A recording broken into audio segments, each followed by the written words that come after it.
আসসালামু আলাইকুম, কেমন আছেন সবাই?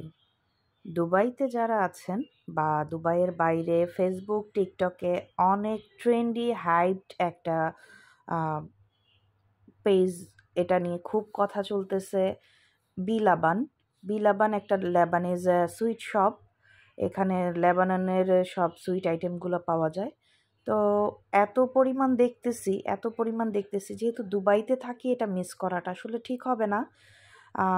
আজমানে হচ্ছে ক্রাউন প্লেস হোটেলের ঠিক অপোজিটে বিলাবানের শোরুম আছে, আউটলেট আছে। এক্সাইটমেন্টে আমি ওদের ফ্যাক্টরিতে ঢুকে গেছিলাম, যেটা ব্যাক সাইডে। আর এটা হচ্ছে সামনের দিকের অবস্থা। আর বাইরে তো দেখলেন কি পরিমাণ ভিড়।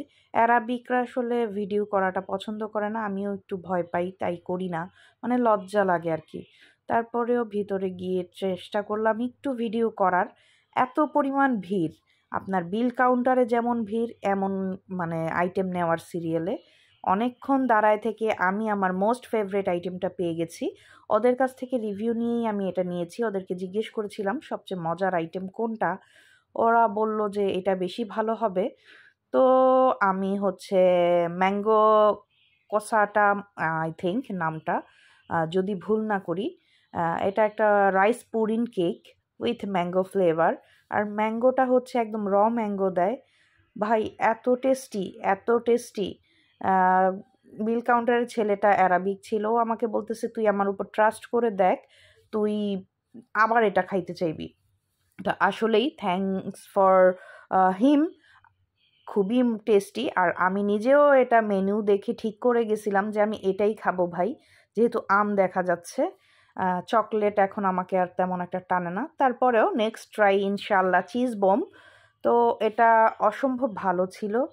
আর নিউ একটা শপে গিয়ে নিউ একটা খাবার ট্রাই করলাম, এটাও খুব ভালো ছিল। শীতের বেলা এরকম ঠান্ডা ঠান্ডা খাবার দাবার মজাই লাগে। যাই হোক, আপনাদের সাথে ছোট করে একটু ট্রাই করলাম শেয়ার করার জন্য। আমি তো মানে কতক্ষণে খাবো, গাড়িতে বসেই খাওয়া দাওয়া শুরু করে দিছি। আর সত্যি বলতে গেলে জিনিসটা এত বেশি মজার, এখানে রাইস পুডিং বলতে একদম ফিরনিতে যেরকম চাল পাওয়া যায় সেটাও পাচ্ছিলাম, আবার কেকও পাচ্ছিলাম, ম্যাঙ্গো আছে। আরেকটা জিনিস মুখে লাগতেছিল, আর এত মাইল্ড সুইট, মানে মিষ্টিটা এত হালকা, যে কেউ চাইলেই খেতে পারবে এবং ইচ্ছা মতো খেতে পারবে। তো আমার কাছে খুব ভাল লাগছে। নেক্সট আইটেমগুলো ট্রাই করার জন্য মানে অপেক্ষায় রইলাম। অনেক বড়লোকস হইতে হবে দুবাইতে থেকে এরকম খাবার দাবার খাইতে হইলে। তো যাই হোক, আজকের মতো ভিডিওটা শেষ করছি। আর এই যে ভিলাবানের সামনের অংশটা আপনাদের সাথে আবারও শেয়ার করে দিচ্ছি। প্রচুর পরিমাণে ভিড় আর প্রচুর পরিমাণে সিরিয়াল ধরতে হয়, ধৈর্যশীল হতে হবে নেওয়ার জন্য। এই যে বিলাবান। আজকের মতো আল্লাহ হাফেজ।